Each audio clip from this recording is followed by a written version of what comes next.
selamat pagi buat kita semua orang-orang kasih Tuhan. Mari kita satu dalam doa sebelum kita mendengarkan renungan kita pada pagi hari ini.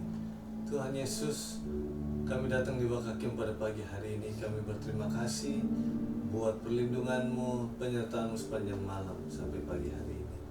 Bapa, pagi hari ini kami rindu diisi oleh kebenaran firman-Mu.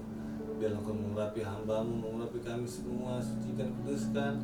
Biarlah Bapa, tanah hati kami, tanah hati yang subur, dan ketika benih itu ditaburkan, ia jatuh dan dapat bertumbuh menghasilkan buah. Nama-Mu saja dipuji tinggikan. Terima kasih Bapa, kami sambut firman-Mu dalam nama Yesus Kristus. Haleluya. Amin. Puji nama Tuhan. Renungan kita pada pagi hari ini di 2 Korintus pasal yang keempat ayat yang ke-16. 2 Korintus pasal yang keempat ayat 16, di situ dikatakan, sebab itu kami tidak tawar hati, tetapi meskipun manusia lahiriah kami semakin merosot, namun manusia batiniah kami dibaharui dari sehari ke sehari. Puji nama Tuhan. Ini adalah surat Rasul Paulus kepada jemaat Tuhan yang ada di Korintus. Bahkan dia katakan dalam keadaan apapun, khususnya dalam keadaan lahiriah, kehidupannya, di sini dikatakan walaupun semakin merosot, tetapi mereka tidak tawar hati. Di sini dikatakan kenapa sampai Rasul Paulus tidak tawar hati dalam mengiring Tuhan, mengikut Tuhan? Karena di sini dikatakan ada manusia batinia yang selalu diperbaharui dari hari ke hari. Dan ini mengingatkan kita bahwa apapun kehidupan kita, mungkin lahirnya kita terbatas, fisik kita mulai sekarang terbatas hari-hari ini, tetapi supaya kita tetap hidup konsisten dalam janjinya Tuhan, hidup dalam mengikut Tuhan, mengiring Tuhan, supaya kita tidak tawar hati. Di sini dikatakan bagaimana kita hidup kita harus selalu dibaharui, batinia kita, hidup kita dibaharui dari hari ke hari.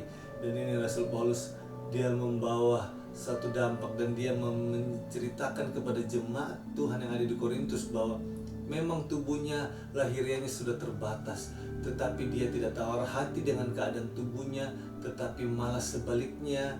Dengan itu batininya selalu dari hari demi hari diperbaharui. Ini mengingatkan apa? Bahwa hidup kita harus selalu diperbaharui. Berbicara tentang batinia kita, berbicara tentang kerohanian kita, selalu harus diperbaharui.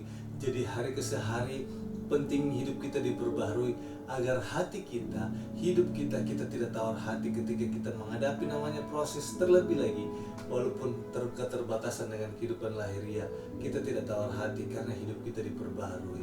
Ini pentingnya buat kita semua, buat orang percaya. Kita bisa lemah, kita bisa tawar hati, tetapi biarlah semuanya itu, apapun yang menjadi keterbatasan, mungkin kelemahan kita tidak pakai ukuran lahiriah, tetapi batinia kita, roh kita yang harus selalu diperbaharui. Dan ini mengingatkan bagaimana ketika mau menjadi manusia baru, roh dan pikiran kita harus selalu diperbaharui. Dan ini berbicara tentang batinia kita, kerohanian kita yang selalu harus diperbaharui dari hari ke hari.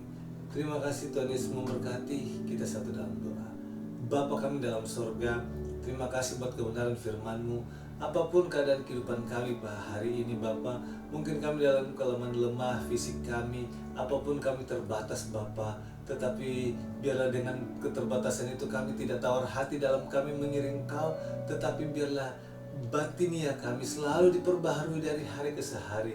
Karena kami tahu Bapa, ketika batinia kami diperbaharui, kami tetap kuat, kami tetap teguh dalam mengiring akan Engkau. Dan tolong kami semua Bapa pagi hari ini, agar hidup Bapa mau diperbaharui, batinia kami selalu diperbaharui menurut seturut dan kehendak-Mu dalam setiap kehidupan kami. Inilah menjadi doa kami berlaskan hanya di dalam nama Tuhan Yesus Kristus. Haleluya. Amin. Tuhan Yesus memberkati kita semua. Haleluya.